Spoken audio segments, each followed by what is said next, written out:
Boker Tov, mes chers amis, Chodesh Tov, en ce premier jour du mois de Hadar, donc avec la joie, et la joie que nous avons toujours d'avancer. Baruch Hashem, on arrive au quatrième chapitre de la Megillat Esther, et voici ce que l'on peut dire du premier verset. Mordechai apprit tout ce qui s'était passé, déchira ses vêtements et se couvrit d'un cilice et de cendres. Il sortit au milieu de la ville et poussa un grand cri d'amertume. Il vint jusqu'en face de la porte du roi, car on ne pouvait la franchir vêtu d'un cilice.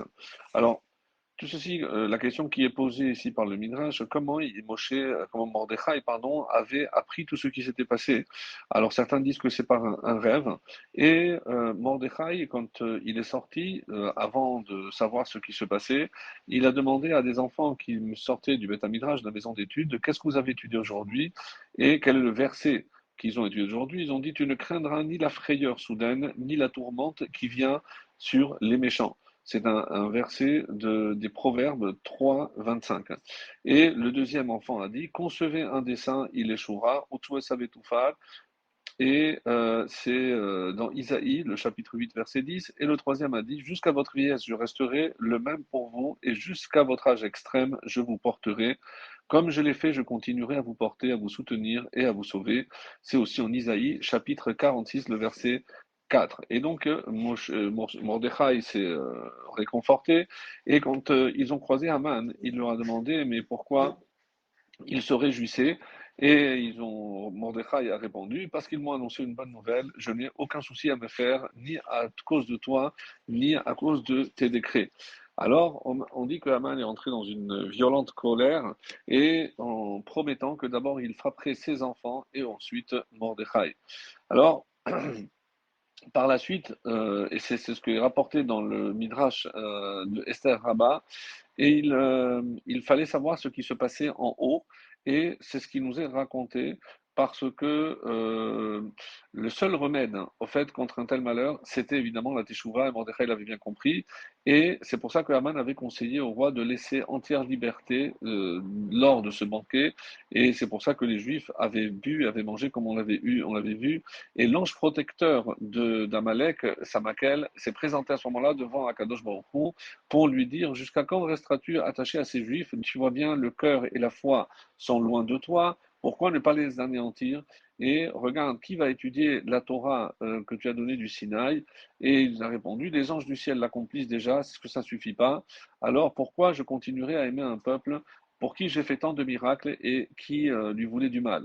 Alors j'ai dit, je les réduirai en poussière et j'effacerai leurs souvenirs d'entre les hommes. C'est le verset, donc Exode au chapitre 33.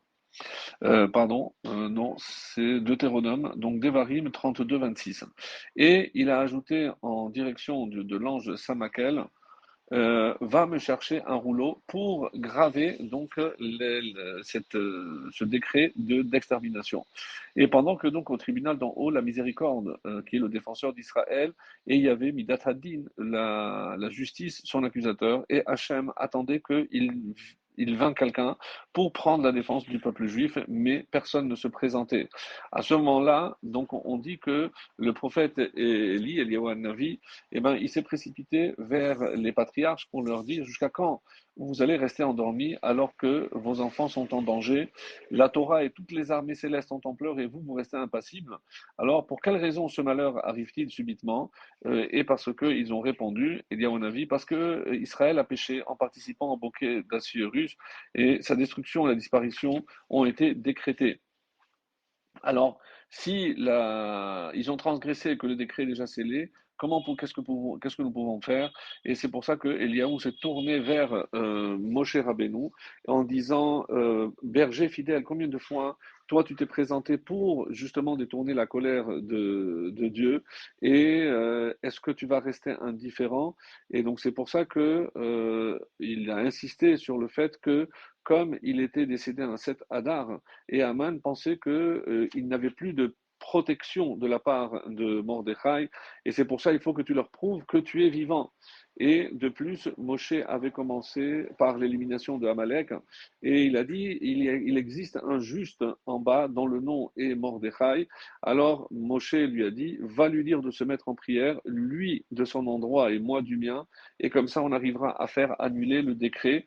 Et il faut savoir si le sceau est en argile ou à ce moment-là notre prière pourra être exaucée, mais si il est en sang et ça ne pourra pas l'être. Et Eliyahu a répondu le sceau est en argile comme c'est contenu dans le mot les abedam, c'est-à-dire que ce n'est pas avec du sang.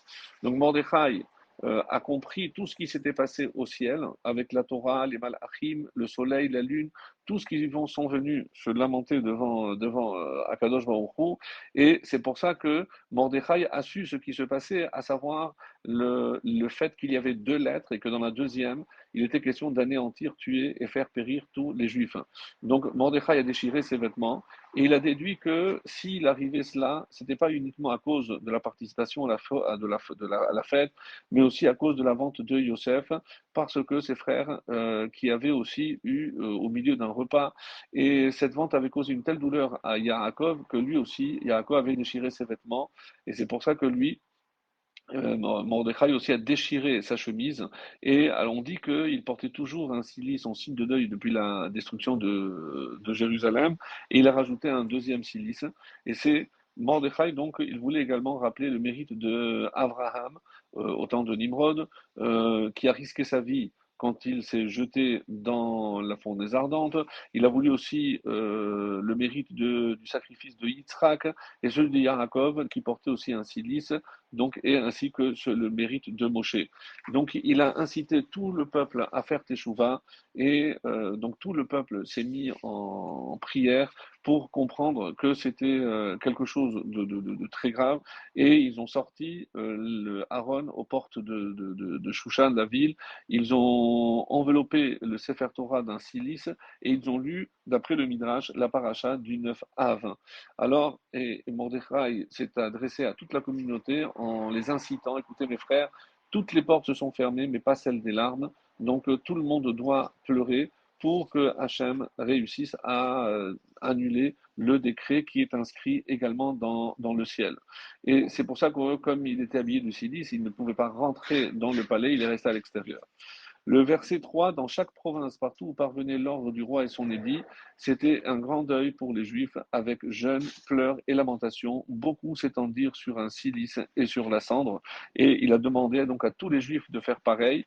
Et le verset nous apprend qu'ils ont eu six sortes d'angoisses: le deuil, Evel, le jeûne, Tzom, les pleurs, Bechi, les lamentations, Misped, le cilice, c'est en hébreu sac, et Epher, la cendre, qui correspondent aux 6 jours durant lesquels ils ont participé au festin d'Assuérus pour les habitants de la ville de Shushan. Et or ici, beaucoup s'étendirent sur Silice et sur la cendre, mais personne ne pouvait les réconforter. Quant au verset 4, les servants d'Esther et ses eunuques vinrent l'avertir, et la reine en fut toute bouleversée. Elle envoya des vêtements pour en faire vêtir Mordechai et lui faire enlever ce cilice, mais il n'acceptera pas parce qu'elle n'était pas encore au courant. Et c'est comme cela qu'une fois qu'elle va être mise au courant, elle va prendre aussi des dispositions. Très bonne journée, Chodesh Tov, et à demain.